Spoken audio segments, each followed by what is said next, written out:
and don't know which programs to use? Don't worry, I've gathered all the applications I use daily on Linux Mint that actually work. Over time, I've discovered a series of applications that have made my life significantly easier, and I confidently recommend them to anyone transitioning to Linux Mint or looking to optimize their experience on this operating system. The first program I want to talk about is KeePassXC, and it's no coincidence that I placed it first. In today's digital age, password security is essential. KeePassXC is an open source password manager that keeps all my passwords safe. The biggest advantage of this program is that all passwords are stored locally on my computer, not in the cloud. Many people prefer cloud solutions for easy access across devices, but I prefer to have full control over my sensitive data. I don't depend on any external server, and I don't have to worry if the service is hacked or if the company changes its privacy policy. The password database is strongly encrypted, and I only need to remember a single master password to access all others. KeePassXC automatically generates complex passwords, so each account has a unique, impossible-to-guess password. The interface is simple, clear, and distraction-free. I can organize passwords into groups, add notes and attachments, and even set password expiration to force periodic changes.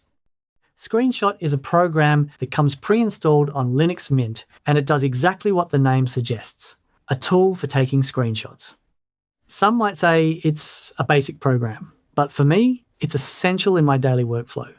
The program is extremely simple to use and does exactly what it should, without complications. I have three main options: capture the entire screen, a specific window, or manually select a screen area. Most of the time, I use the manual selection because it allows me to capture exactly what I need. The screenshot is saved automatically in a location I choose, or I can copy it directly to the clipboard to quickly paste it into a document or email. It doesn't have advanced editing features, but I don't need them. Steam is the platform I use for gaming on Linux Mint. I have to admit, I'm not a hardcore gamer. I play relatively rarely and usually prefer older, classic titles that don't require cutting-edge hardware. What has pleasantly surprised me in recent years is how much gaming on Linux has improved. Thanks to Proton, a technology developed by Valve, many games that were only available on Windows now run smoothly on Linux. Not all games work perfectly, but the library of compatible titles is constantly growing. The Steam interface on Linux is identical to the Windows version, so the transition is very easy for anyone used to the platform. I have access to my entire game library, achievements, cloud saves, and all the other features we know and love about Steam. I've been using Firefox for many years and am completely accustomed to it. I know many people have migrated to Chrome or Chromium-based browsers, but I appreciate Mozilla's philosophy and their approach to privacy and open source. The biggest advantage for me is perfect synchronization across devices. I also have Firefox on my phone, and all bookmarks, history, saved passwords, and even open tabs sync automatically. I can start reading an article on the tram and continue exactly where I left off on my PC at home. It's a convenience I can't give up. Firefox runs excellently on Linux, is fast, stable, and consumes a reasonable amount of resources. Plus, the extension ecosystem is very rich. I have a few essential extensions installed for privacy and productivity, all of which work flawlessly. For managing emails, I use Thunderbird. I have 2 email addresses that I check regularly, and Thunderbird makes this much easier because I can check both accounts quickly without constantly entering passwords. Thunderbird is a classic desktop email client, similar to Outlook, but open source and free. The interface might seem a bit old-fashioned to some, but it is functional and efficient. I have all emails organized in one place, can manage calendars, create automatic filters to organize incoming messages, and even manage RSS feeds. A major advantage is that all emails are stored locally on my computer, so I can access them even offline. Plus, I have complete control over my data without relying on a provider's web interface. Audacity is my go-to program for audio editing. I mainly use it to edit audio before integrating it into videos. For example, if I record my voice, I use Audacity to remove background noise, normalize volume, and make any necessary adjustments. It's open source, completely free, and has features that would cost hundreds or thousands of dollars in commercial programs. I can record audio directly, import files in various formats, apply effects and filters, cut, copy, and paste audio segments. The interface is fairly intuitive once you get used to it. The waveform is clearly displayed. I can zoom in for fine details and see exactly what I'm editing.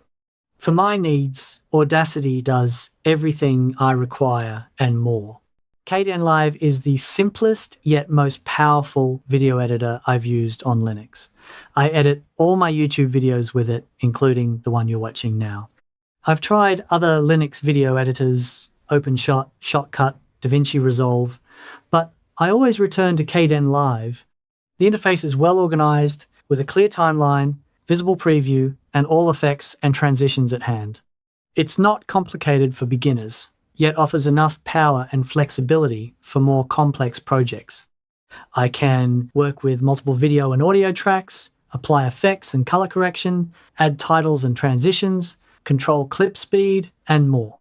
Kdenlive supports a wide range of video formats and exports quickly in high quality. Plus, it's very stable. I rarely experience crashes or technical issues. OBS is the software I use to record all my videos. It's free, open source, and used by millions of content creators worldwide for streaming and recording. With OBS, I can record my screen, use a webcam, capture audio from multiple sources, and mix everything into a single recording. The flexibility is incredible. I can create different scenes, add overlays, integrate chats, and much more. What I appreciate most is the complete control over recording quality. I can set bitrate, resolution, codec, and many other technical settings to get exactly the result I want. On Linux Mint, it runs flawlessly and performs well even on modest hardware. VLC is the most complete video player for Linux, and probably for any operating system. It opens virtually any video or audio format imaginable without needing extra codecs or plugins. I installed it on my first day on Linux Mint and have never uninstalled it. It's fast, stable, has a simple yet functional interface, and does exactly what it should: play media without problems. I can watch movies, listen to music, open online streams, and even convert media files from one format to another. VLC also has advanced features I occasionally use. I can adjust audio-video synchronization, take screenshots from videos, and create playlists. VirtualBox is the program I use to test different Linux distributions. I'm naturally curious and like experimenting with various distros to see what new features they bring, how their interfaces look, and if anything could improve my experience. With VirtualBox, I can create virtual machines, install any operating system, and experiment without worries. If I break something, the installation fails, or I don't like a distro, I simply delete the virtual machine and start over. The simple text editor that comes with Linux Mint is enough for me. I don't need LibreOffice or complex office suites for most tasks. When I just want to jot down ideas, write a quick script, or create a simple document, text editor gets the job done perfectly. The interface is minimalist and distraction-free. It opens quickly, saves instantly, and doesn't consume resources. It supports syntax highlighting for multiple programming languages, making it useful even when coding. For many daily tasks, simplicity is key, and this editor delivers exactly that. Of course, for complex formatting or advanced document editing, LibreOffice is pre-installed, but I prefer to use the right tool for the task. For quick notes and simple documents, text editor is my choice. GIMP is the program I use to create all my YouTube thumbnails. It's basically the open source alternative to Adobe Photoshop. While the learning curve may be steep, once you know how to use it, it's incredibly powerful. With GIMP, I can do everything needed for thumbnails. I can work with layers, apply effects and filters, make precise selections, work with text, and export in formats optimized for the web. The interface may seem complex at first, but everything is logical once you know where each function is. Now I can create attractive thumbnails in minutes, optimize my workflow, and use keyboard shortcuts to work faster. It's an essential tool for any content creator. These are the programs I use daily on Linux Mint.